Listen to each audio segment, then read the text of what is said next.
Assalamu alaikum. This time we are taking absorption spectrum and action spectrum in photosynthesis. So, absorption spectrum.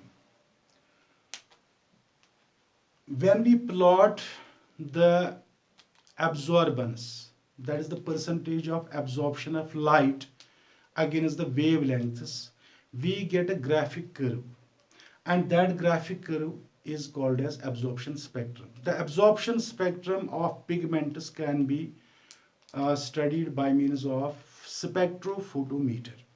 So let us consider here absorbance or percentage of light absorbed by the pigment upon this axis. Say 10%, 20%, 30%, 40%, 50%, and so on and so forth. This is absorbance or percentage of light absorbed by the pigments. And here you are taking the wavelength starting from 400 to 700 nanometers. Say 400, 450, 500, 550, then 600, 650. This is the wavelength in nanometers. Now consider the chlorophylls. When we plot the absorption of light or absorbance against the wavelengths in the case of chlorophylls, we get a curve somewhat like this. So this curve indicates that there is maximum absorbance in the blue-violet region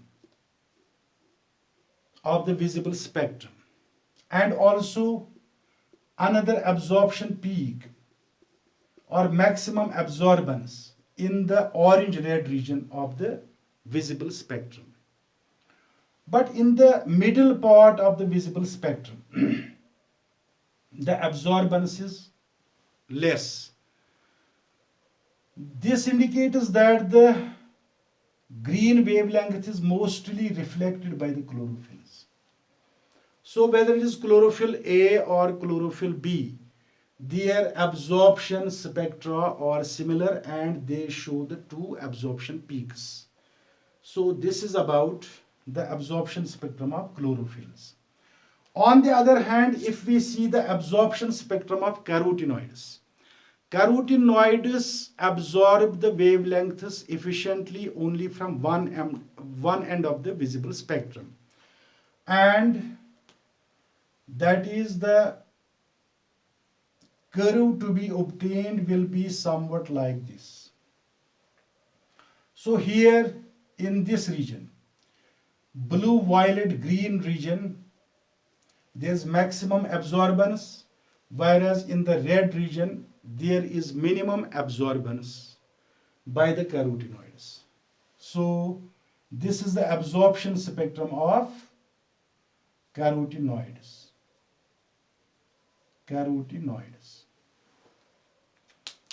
After the absorption spectrum, we will deal with the action spectrum in photosynthesis.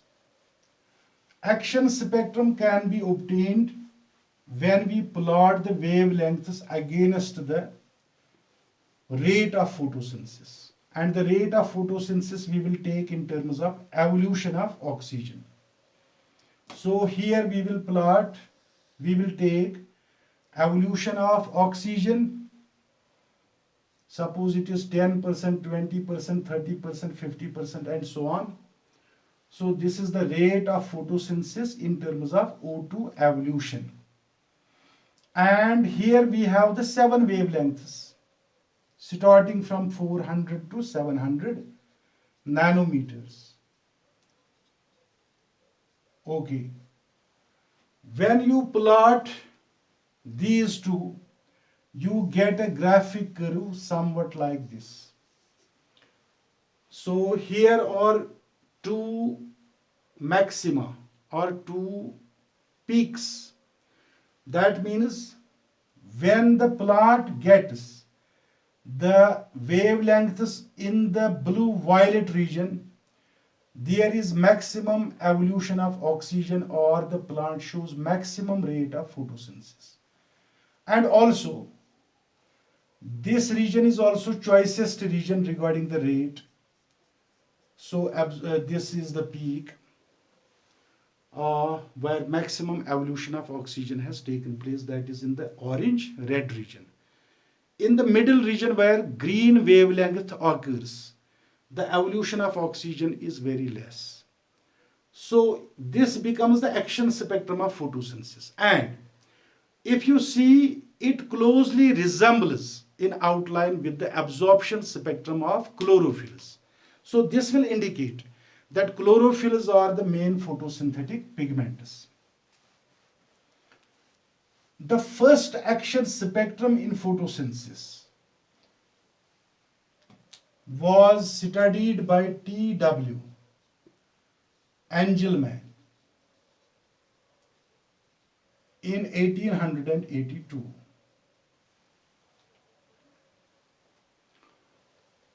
He took Cladophora,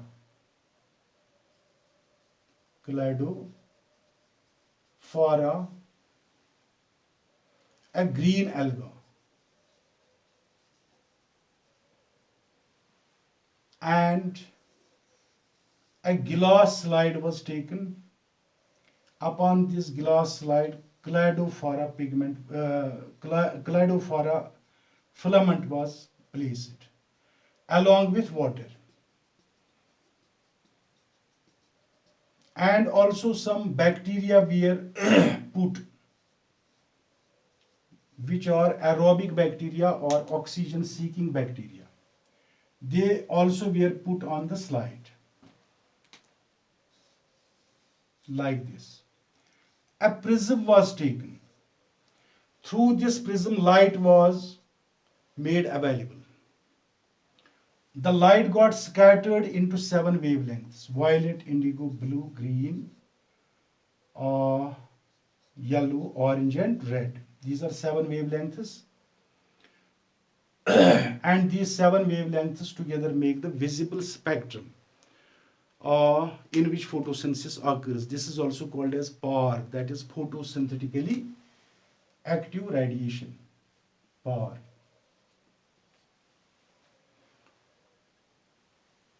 This part of electromagnetic spectrum that you call as visible spectrum is very important for photosynthesis, because photosynthesis actually occurs in this visible spectrum. And when photosynthesis was carried out upon the glass slide in this filament of Cladophora, it was observed that after some time these bacteria realigned themselves and they accumulated more in the blue-violet region and in the orange-red region. Why they migrated towards these 2 regions, and why only a few bacteria remained in the green region?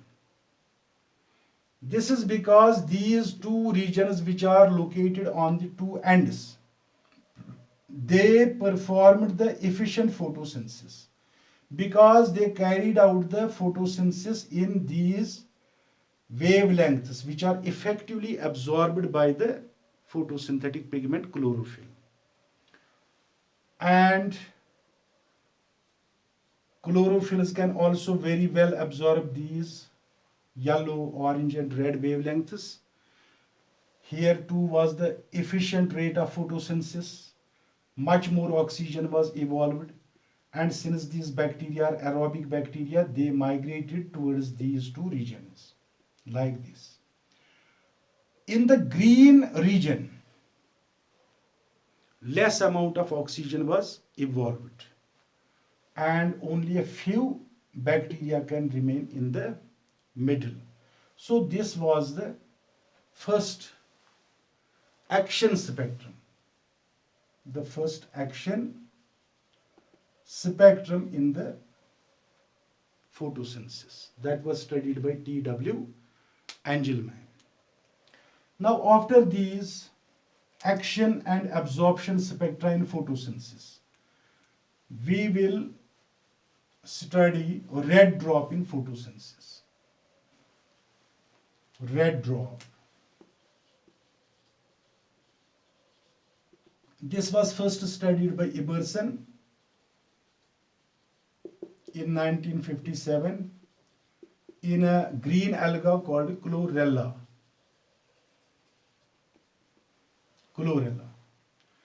But in order to understand this red drop in photosynthesis, we have to first acquaint ourselves with quantum yield and quantum requirement. So, first of all, I will tell you about quantum requirement.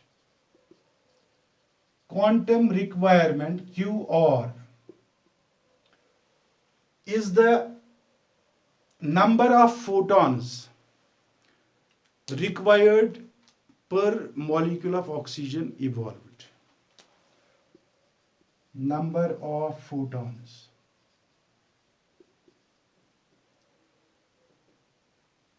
used per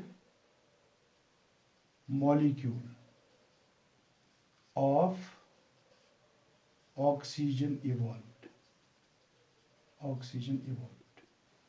That is how many number of photons are required so that one molecule of oxygen will be evolved. That is called as quantum requirement in photosynthesis. And the quantum requirement in photosynthesis is approximately 8. That is 8 photons are required to evolve one molecule of oxygen. So that is quantum requirement.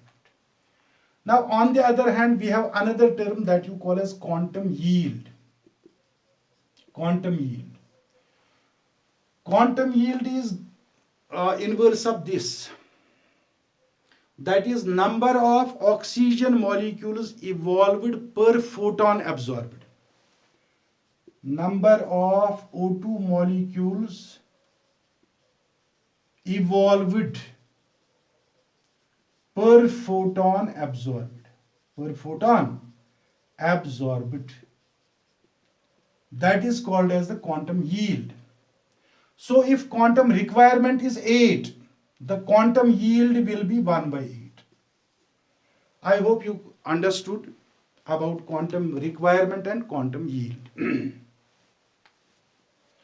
So Emerson exposed the unicellular green alga to monochromatic wavelengths of various values. And when he exposed the chlorella to these monochromatic wavelengths for some time, he observed that there occurs a sharp decline in the quantum yield of the alga in photosynthesis in the red region. That is why it was called as red drop in photosynthesis. So here we have wavelengths starting from 400 nanometers to 700 nanometers. And here we are keeping the quantum yield. Quantum yield, for example, 10, 20, 30, and so on and so forth.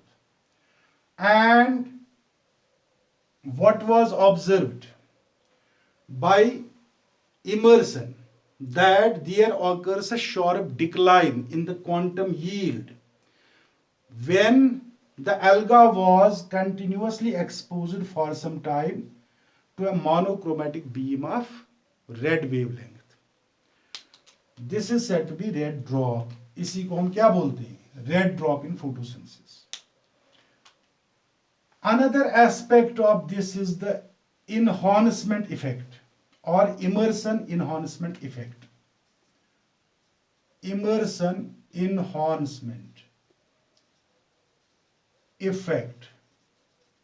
This too was observed by him in 1957.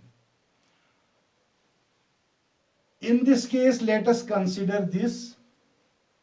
We have here quantum yield and here we have wavelengths in nanometers. Immersion exposed the photosynthetic material to a monochromatic wavelength or beam of light which was less than 680 nanometers. Less than 680 nanometers. And suppose it was 650 nanometers. 650 nanometers. He observed a definite quantum yield at this wavelength, less than 680 nanometers. He also observed the quantum yield at a wavelength more than 680 nanometers. Say it was around 700 nanometers. This was around 650 nanometers, and this was around 700 nanometers. This was a shorter wavelength and this was rather a longer wavelength. So quantum yield was obtained in both the cases in isolated manner.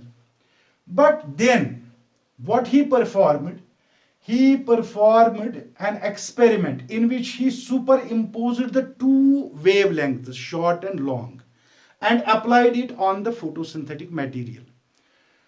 So a shorter wavelength and a longer wavelength were given together in the superimposed manner upon the photosynthetic pigment, upon the photosynthetic material. This time he observed that there was a sharp rise in the quantum yield. And this sharp rise in the quantum yield obtained when the lights of shorter and longer wavelengths were given together to the photosynthetic material was called as immersion enhancement effect or immersion effect. Now the question is, why red drop occurs? The answer lies in the fact that when we apply a monochromatic beam of red light to the pigment systems PS first and PS second, only PS first is in a position to use it efficiently. Why? Because pigment system first has P700 as reaction center and it can absorb the red light effectively. On the other hand, this pigment system second has the reaction center P680 and the reaction center will not work properly if it is continuously exposed to red light. So this is the reason why red drop occurs in the photosynthesis. So you should remember it that during red drop only one pigment system, that is pigment system first, operates efficiently. The pigment system second does not operate very efficiently in this case. So this was about these two short answer type questions. Okay, best of luck.